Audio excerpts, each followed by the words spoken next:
Radio at KARN, and thank you for listening this morning. U.S. Senator Tom Cotton, good morning to you, sir. How are you? You with me? Senator Cotton, you there? Yes, good morning. Hello. Don't you love technology? Yeah. when it all finally comes together, it's a wonderful thing here. All right, the clean line issue is something that we've been following here for several months, maybe longer, and it looks like this may push forward, and it's a pretty big deal for our state. Why so, and what are your thoughts on that clean line issue? Well, clean line is a major power transmission project largely across the state of Arkansas. It's going to impact property owners like farmers and ranchers all across the state. And I and Senator Bozeman and all four of our congressmen have worked very hard to make sure that Arkansas gets a say in this project. 5 years ago, our Public Service Commission declined the very application the Federal Department of Energy just approved using a power for the first time ever. We simply don't think that that's the right approach in our federal system, that states have always had the power to regulate this kind of construction of transmission lines, especially use the power of eminent domain to site poles or other facilities on private land, and that the state government should have a say before this kind of project goes forward. So we're going to ensure, one, that all of the requirements and criteria for the use of this federal power are strictly followed, and if not, do what we can to stop it. And two, continue to move forward with our legislation that require the state to provide input. Now, if the project goes forward over the next 10 months under a new administration, we're also going to try to revisit it because we don't think this is right for Arkansas, that Arkansas doesn't get a say in a project that our own Public Service Commission declined just 5 years ago. All right, and that's, I guess, the next steps on this. If they are going to push this forward, what options does our state have at this point with the clean line issue? Well, like I said, we're going to continue to push the legislation that we propose in the Senate and in the House of Representatives that would require state input on this decision.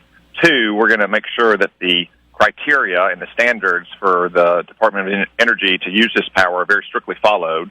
If not, then that could pose legal problems for the project. And third and final, under a new administration, we hope to revisit this decision.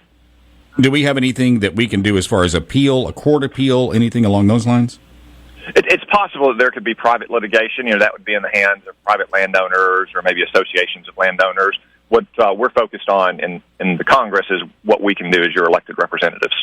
Senator Tom Cotton on with me, and with the clean line issue here, eminent domain. Would the landowners receive any money for this? I mean, are there some landowners that say, hey, look, I don't mind this, it's a power line?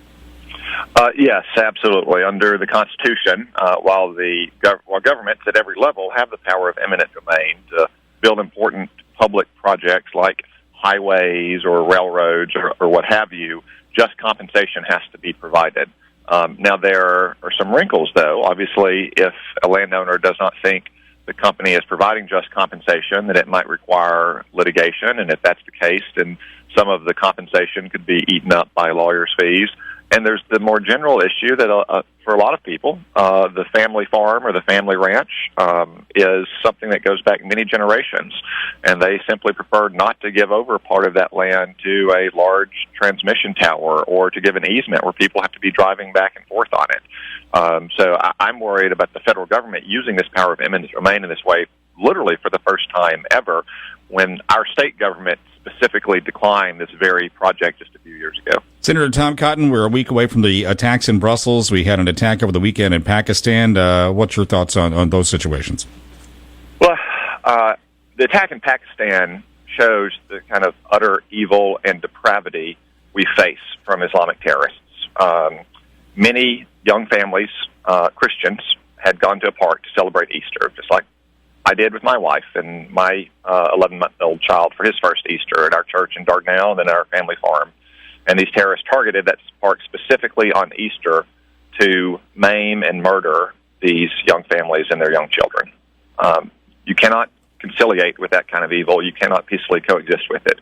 It's a very simple equation. We win or they do. And the only way we can win is to try and kill and capture these savages before they attack us here in the United States, the way they did last week in Brussels. Senator Tom Cotton, you're going to be in town hall meeting. I know about this going on in Bryan. Any other locations you're going to be? I'm going to be in Arkadelphia today. We've got a town hall this morning at 10 o'clock. And then I'm going to be in Bryant tomorrow, and then I'll be in Hot Springs Village on Friday. People can go to my website, cotton.senate.gov, to get the exact details, time, and place. Again, that's cotton.senate.gov. Always more to talk about. U.S. Senator Tom Cotton, thank you very much for the opportunity to speak to you this morning. Thank you. Have a good day. Appreciate it. 727 at News Radio.